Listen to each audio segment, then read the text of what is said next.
નમસ્કાર મિત્રો, જોબ સરકારી યુટ્યુબ ચેનલમાં તમારું હાર્દિક સ્વાગત છે। તો મિત્રો, ગુજરાત સરકાર દ્વારા બહુ જ લાંબા ગાળાના સમય પછી વ્યાયામ શિક્ષકોની ભરતી કરવા માટેની જાહેરાત કરી છે।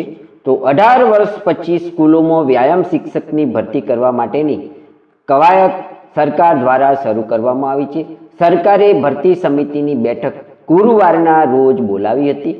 તો હવે પછી 18 વર્ષના લાંબા ઇંતજાર પછી વ્યાયામ શિક્ષક બનવા માંગતા ગુજરાતના યુવાનો માટે એક સારા સમાચાર કહી શકાય એવી માહિતી આપણને મળવા પાત્ર થઈ છે। તો સરકાર દ્વારા એક સારો નિર્ણય લઈ અને ટૂંક સમયમાં વ્યાયામ શિક્ષકોની ભરતી કરવામાં આવે, વ્યાયામ શિક્ષકો બનવા માંગતા યુવાનોની ઈચ્છા પૂર્ણ થાય। તો મિત્રો, આ બાબતની એક ગુજરાત સમાચારની અંદર સમાચાર પ્રકાશિત કરવામાં આવ્યા છે। તે સમાચાર આપણે આ વિડીયોમાં જોવાના છીએ અને વ્યાયામ શિક્ષકોની ભરતી બાબતની સરકારે જે નિર્ણયો લીધા છે તેની માહિતી મેળવીએ।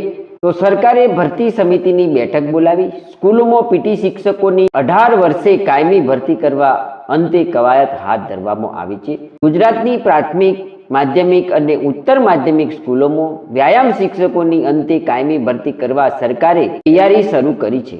18 વર્ષથી સ્કૂલોમાં પીટી શિક્ષકોની કાયમી ભરતી થઈ નથી, ત્યારે આજે સરકારે ભરતી સમિતિની બેઠક બોલાવી હતી, જેમાં પ્રાથમિકમાં આરટીઈ એક્ટની જોગવાઈઓ લાગુ પડતી હોવાથી તેમાં કઈ રીતના ફેરફાર કરવો અને હાલ કેટલી જગ્યાઓ પીટી શિક્ષકોની ભરવી તે સહિતનો ડેટા તૈયાર કરીને ભલામણો સાથે સરકારને દરખાસ્ત કરવા નિર્ણય કર્યો છે। ગુજરાતમાં છેલ્લા 2007થી 2018માં એટલે કે 18 વર્ષ પહેલા સરકારી ગ્રાન્ટેડ સ્કૂલોમાં પીટી શિક્ષકોની કાયમી ભરતી કરવામાં આવી હતી।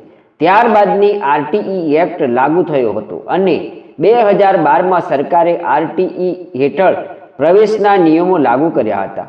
આરટીઈ એક્ટની જોગવાઈ મુજબ પ્રાથમિક સ્કૂલોમાં પીટી શિક્ષકોની કાયમી નિમણૂક નહીં પરંતુ અંશકાલીન નિમણૂકની જોગવાઈ કરાઈ હતી, જેથી પ્રાથમિક સ્કૂલોમાં પીટી શિક્ષકોની કાયમી ભરતી થઈ ન હતી। જ્યારે ધોરણ 9 થી 12માં પીટી શિક્ષકોની જગ્યાઓ ભરવા સરકારે હંગામી ધોરણે ફિક્સ પગારના ખેલ સહાયકો લેવાની યોજના અમલમાં મૂકી હતી।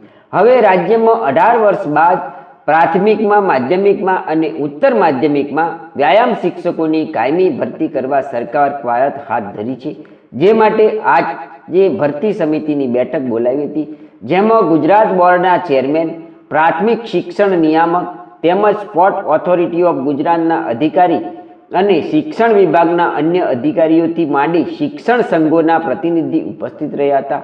આ બેઠકમાં કેટલી સ્કૂલોમાં કેટલા શિક્ષકો કાયમી ધોરણે ભરતી કરી શકાય તેના ડેટા તૈયાર કરવા અને આરટીઈ એક્ટની જોગવાઈમાં ફેરફાર કરવો કે કેમ અને અલાયદી પોસ્ટ ઊભી કરવી કે કેમ તેમજ નિયમોમાં શું ફેરફાર કરવો તે સહિતના મુદ્દે ચર્ચા કરાઈ હતી। તમામ ડેટા અને ભલામણોને સાથે સરકારને કાયમી ભરતી માટે દરખાસ્ત કરાશે અને ત્યારબાદ સરકાર દ્વારા સત્તાવાર નિર્ણય જાહેર કરાશે। મિત્રો, 2007 પછી સરકારી સ્કૂલોમાં પીટી શિક્ષકોની ભરતી ન થતા કેટલાય સીપીએડ અને બીપીએડ કરેલા ઉમેદવારો આ ભરતીથી વંચિત રહ્યા અને બેરોજગારીનો સામનો કરવો પડ્યો।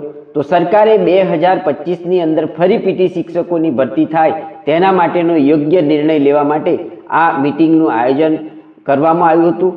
સમિતિની બેઠકમાં જલ્દીથી જલ્દી આ બાબતે નિર્ણય લેવામાં આવે તેના માટેની સરકારે ભરતી સમિતિ સમક્ષ દરખાસ્ત મોકલવાની માંગણી કરી છે। તો આ હતી સ્કૂલોમાં પીટી શિક્ષકોની ભરતી બાબતેની એક મહત્વની અપડેટ હતી।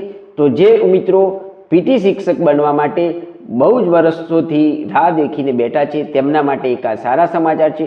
મિત્રો, તમને આ માહિતીસભર વિડીયો સારો લાગ્યો હોય તો અમારી યુટ્યુબ ચેનલ જોબ સરકારીને જરૂરથી સબસ્ક્રાઈબ કરો, વિડીયોને લાઈક કરો અને આ વિડીયો તમારા મિત્રોને પણ શેર કરો। ધન્યવાદ, આભાર।